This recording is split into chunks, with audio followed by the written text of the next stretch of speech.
صوبے کے وہ جیالے جنہوں نے قائد عوام کے دور میں جیے بھٹو کا نعرہ لگایا تھا، جنہوں نے شہید درانی کے دور میں وزیر اعظم بے نظیر کے نعرے لگائے تھے، جنہوں نے صدر زرداری کے دور میں پاکستان کھپے کے نعرے لگائے تھے، اگر ہم سب مل کے پورا ملک میں محنت کریں تو کوئی وجہ نہیں ہے کہ وفاق کی زنجیر پیپلز پارٹی اس پورے ملک میں راج کرے اور عوامی حکومت لے کر آئے۔ اس لیے یہ ملک عوامی حکومت کے لیے ترس رہی ہے۔ یہ ملک قائد عوام کے نظریہ پہ چلنے والے، بی بی شہید کے منشور پہ چلنے والے حکومت کے لیے ترس رہی ہے۔ اس ملک نے میاں صاحب کا حکومت بھی دیکھا ہے، اس ملک نے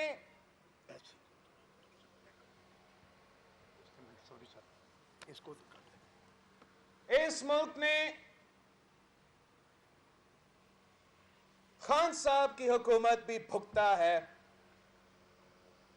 اور ان کو یاد ہو رہا ہے کہ قائد عوام جب وزیر اعظم تھا تو اس ملک کا حکومت کیسے چلتا تھا، اور آج افسوس کے ساتھ دیکھ رہے ہیں جب ایک کھلاڑی ہم پہ مسلط کیا گیا ہے، اس نے کیا حشر کیا ہے اس ملک کے ساتھ۔ اس ملک کے بزرگ کو یاد ہے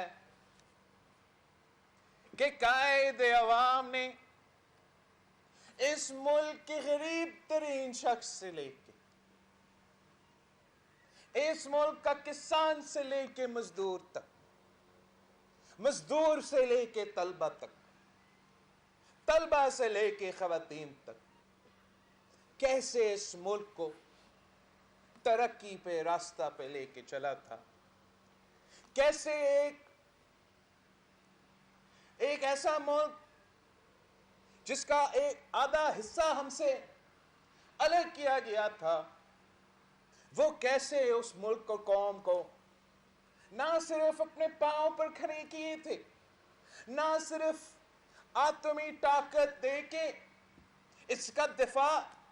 ہمیشہ کے لیے یقینی بنایا تھا، مگر پوری مسلم امہ میں قیادت کا ذمہ داری بھی اٹھایا تھا، اور پورا مسلم امہ کی قیادت کو نہ صرف اکٹھا کیا مگر لاہور میں اکٹھا کیا اور پاکستان کی وزیر اعظم کی قیادت میں اکٹھا کیا تھا۔ وہ دن بھی تھا جب پاکستان کا وزیر اعظم امریکہ جاتا تھا اور امریکہ کا صدر نے کہا تھا کہ مسٹر پرائم منسٹر، اگر آپ امریکن شہری ہوتا تو آپ میرا کابینہ میں ہوتا، تو پاکستان کا وزیر اعظم جواب دیتا کہ نہیں جناب، اگر میں امریکی ہوتا تو میں آپ کی جگہ میں ہوتا۔ اور آج ہمیں وہ دن دیکھنے پہ مجبور ہیں جب ہمارا وزیر خارجہ اور باقی اہم عہدیدار امریکہ میں گھوم رہے ہیں اور بھیک مانگ رہے ہیں کہ ذرا ایک فون کال کروا دیں۔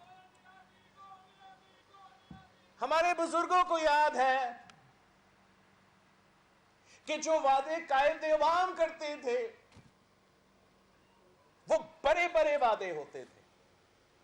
انقلابی وعدے ہوتے تھے، مگر وہ وعدے پورے ہوتے تھے۔ جو وعدے اس سلیکٹڈ نے کیے تھے وہ بھی بڑے بڑے وعدے تھے، 90 دن میں مکمل ہونے وعدے تھے، مگر ایک بھی پورا نہیں ہوا۔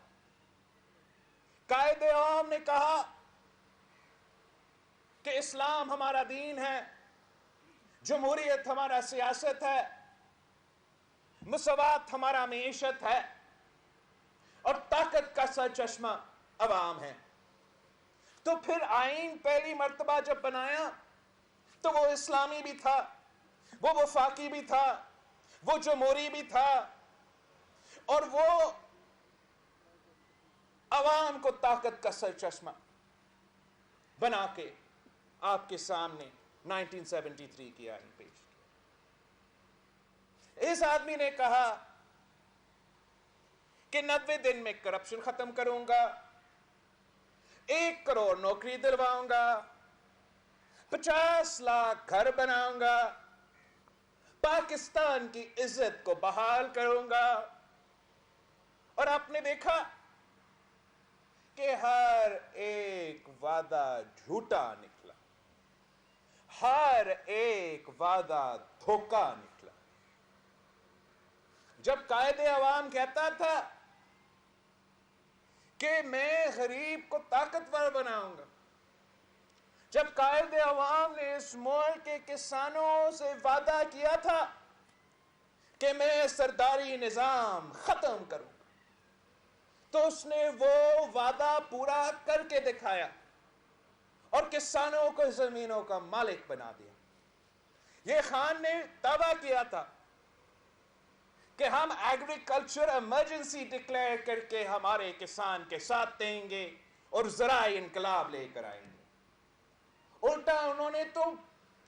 زرعی ایمرجنسی خود نافذ کر دیا ہے۔ جس ملک کو مرد حر صدر زرداری نے گندم کا امپورٹر ہوتے ہوئے ایک گندم کا ایکسپورٹر 1 سال کے اندر بنا دیا تھا، جس ملک میں صدر زرداری نے کسان کا خوشحالی کا بندوبست کیا تھا، جہاں آپ نہ صرف گندم ایکسپورٹ کرتے تھے مگر چینی ایکسپورٹ کرتے تھے اور چاول بھی ایکسپورٹ کرتے تھے، آج آپ دوسرے ممالک کے کسان کے فصل امپورٹ کرنے پہ مجبور ہیں۔ جہاں خان صاحب نے بھی وعدہ کیا کہ وہ غریب کے ساتھ دے گا، آپ نے دیکھا اس نے کیا غریب کے ساتھ دیا، کیا غریب کے ساتھ کیا ہے۔ تاریخی مہنگائی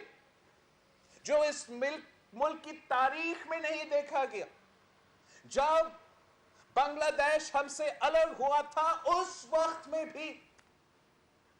ہمارا نام مہنگائی اس سطح پہ تھا جو خان صاحب لے کر آیا ہے۔ بنگلہ دیش ہو یا جنگ زدہ افغانستان، ان کا مہنگائی کی شرح پاکستان جتنا نہیں ہے۔ جو تاریخی غربت اور بے روزگاری اس دور میں ہوا ہے وہ پاکستان کی تاریخ میں نہیں دیکھا گیا۔ اور جتنا روزگار قائد عوام کا دور ہو، شہید محترمہ بے نظیر بھٹو کا دور ہو یا صدر زرداری کا دور ہو، جتنا روزگار اس وقت کے نوجوانوں کو ملا تھا وہ بھی تاریخ کا حصہ ہے، وہ ایک ریکارڈ ہے، وہ آپ کے سامنے۔ جس طریقے سے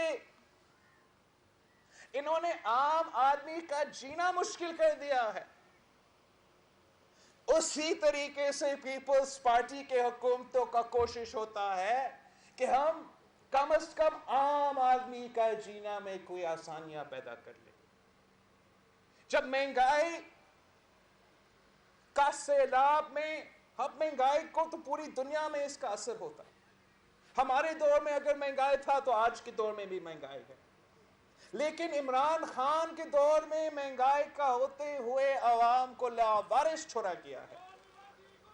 پی پی کے دور میں اگر مہنگائی تھا تو حکومت آپ کے پیٹ پیچھے کھڑی تھی، اگر پی پی کے دور میں مہنگائی تھا تو ہم نے پھر ہر غریب عورت کے گھر میں مالی امداد پہنچی، اگر پی پی کے دور میں مہنگائی تھا تو ہم نے خان کی طرح تنخواہ اور پینشنز میں کٹوتی نہیں کی، ہم نے اضافہ کیا اور تاریخی اضافہ کیا۔